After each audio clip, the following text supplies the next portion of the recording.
anak-anak kelas 9, bersama saya Miss Wenti di mata pelajaran IPS hari ini. Ini adalah PJJ ketiga kita. Ya, mudah-mudahan kalian masih tetap semangat belajar di rumah.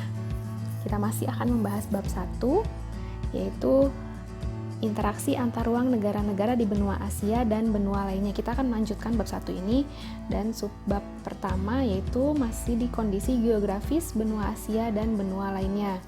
Jadi benua Asia sudah kita bahas, benua Amerika sudah kita bahas. Hari ini kita akan membahas benua terluas ketiga, yaitu benua Afrika. Nah, bagaimana kondisi di benua Afrika?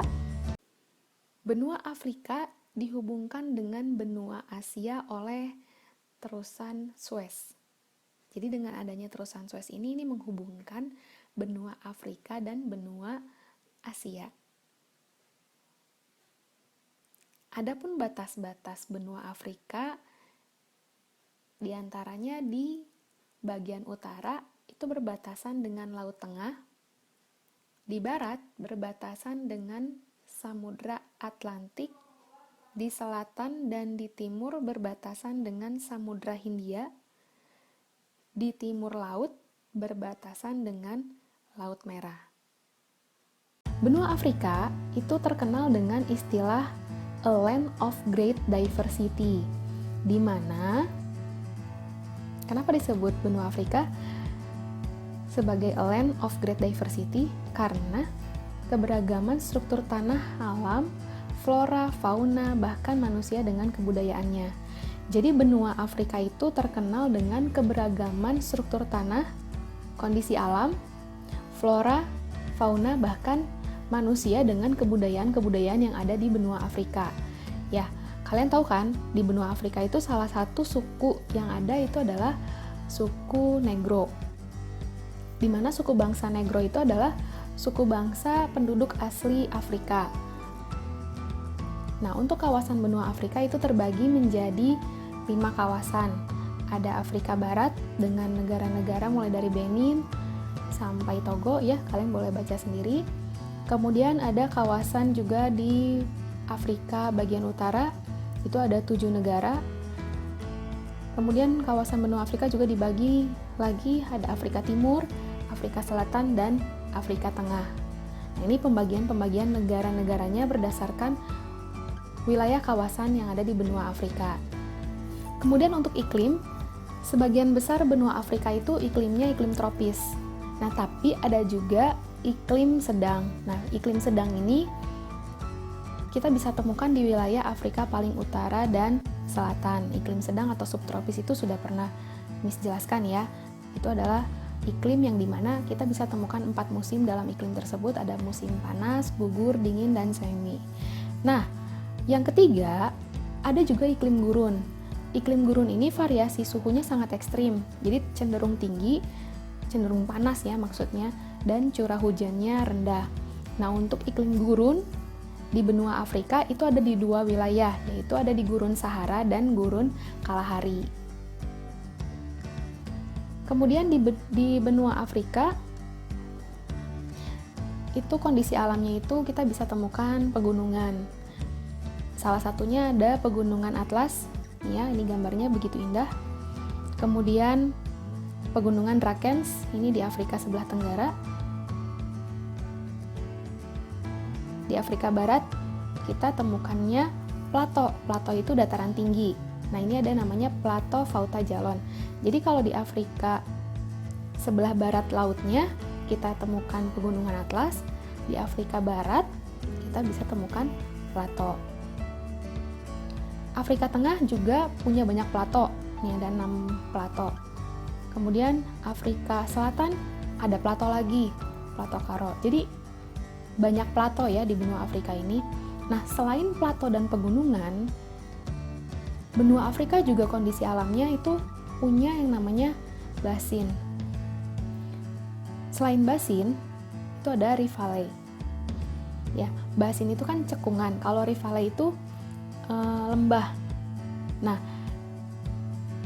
ini adalah salah satu video yang akan menjelaskan, video rujukan ya, yang akan menjelaskan bagaimana proses rift valley itu bisa terjadi. Silahkan menyimak. A rift valley is formed as a result of the sinking of a portion of the crust between cracks on the surface of the earth.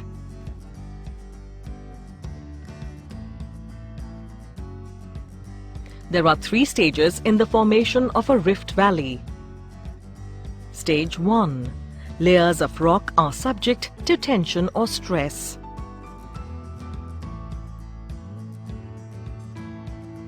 Stage 2. Faults or cracks develop in the layers and the central block begins to subside.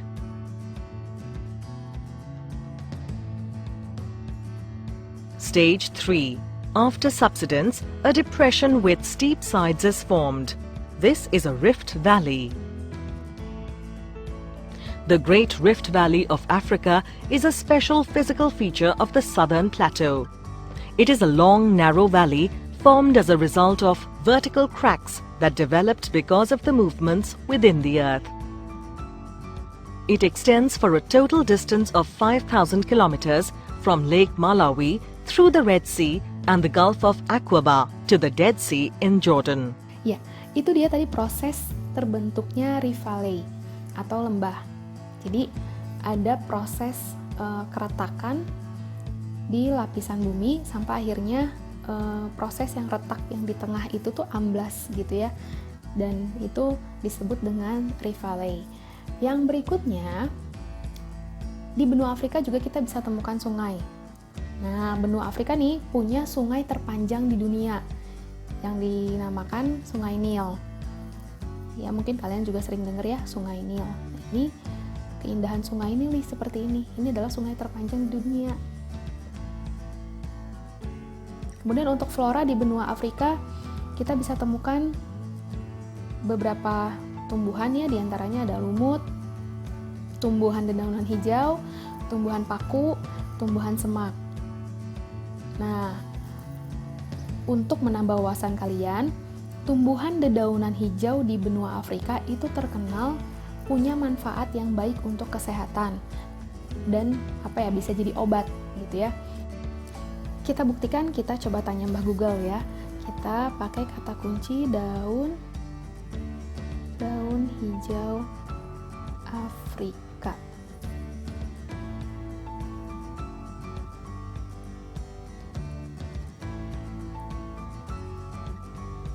Ya, ini ya.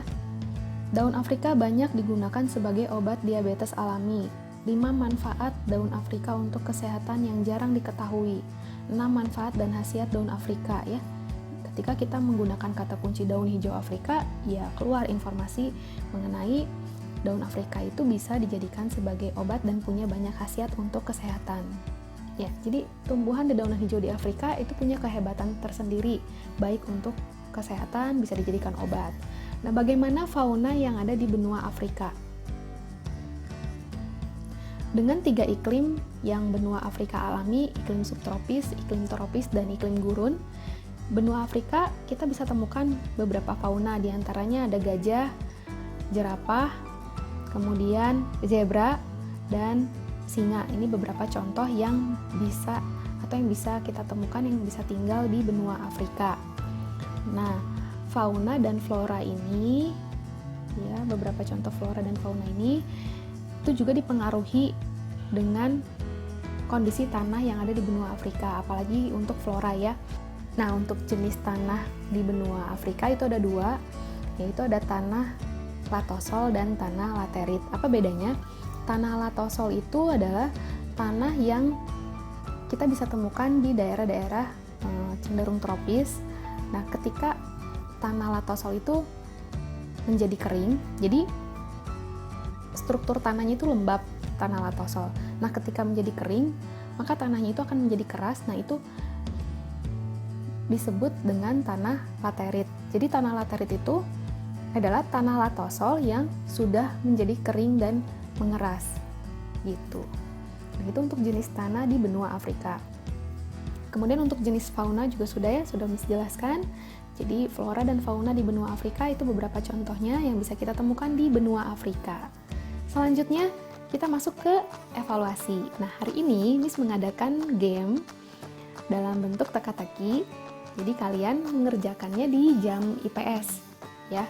jam IPS. Nah, apakah ini masuk nilai nggak, Miss? Ini sebetulnya nggak masuk nilai, tapi ini untuk kalian bisa saling berlomba-lomba dalam permainan ini untuk mendapatkan hadiah. Nah, hadiahnya itu karena kita pembelajaran jarak jauh, ya, kalian di rumah masing-masing, jadi Miss gak bisa kasih hadiah dalam bentuk sesuatu yang bisa Miss kasih secara fisik ke kalian, tapi hadiahnya itu kalian mengerjakan ini, siapa yang paling cepat dan paling tepat dalam menjawab, untuk 5 orang pertama berhak mendapatkan tambahan 10 poin yang bisa digunakan untuk menambah nilai tugas, nilai kuis, dan nilai ulangan harian.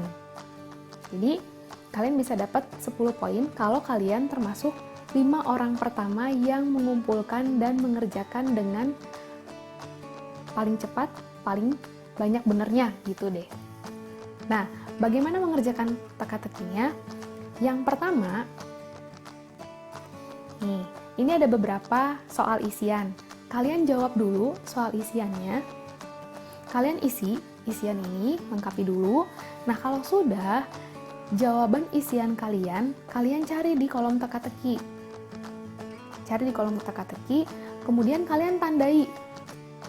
Boleh digaris, boleh diwarnai. Tapi, ini kan ada horizontal dan vertikal. Horizontal itu artinya untuk nomor 1 sampai nomor 8 di soal isian yang horizontal, artinya nanti di teka-teki itu bentuknya jawabannya horizontal. Jadi kalian tandai secara horizontal. Kemudian kan ada yang vertikal juga nih. Nah, saat mengerjakan di kolom teka-teki, harus dibedakan warnanya. Misalnya, yang horizontal kalian tandai dengan bolpen warna hitam, kalian garis pakai bolpen warna hitam. Yang vertikal pakai bolpen warna biru, misalkan. Atau misalnya kalian mau diarsir, yang horizontal diarsir pakai pensil warna merah. Yang vertikal pakai pensil warna biru diarsir. Itu bebas, tapi harus dibedakan. Ya, mana yang horizontal, mana yang vertikal. Ya, sekian untuk pertemuan kita hari ini. Jika ada pertanyaan, silahkan komentar di kolom komentar Google Classroom. Terima kasih, Tuhan memberkati.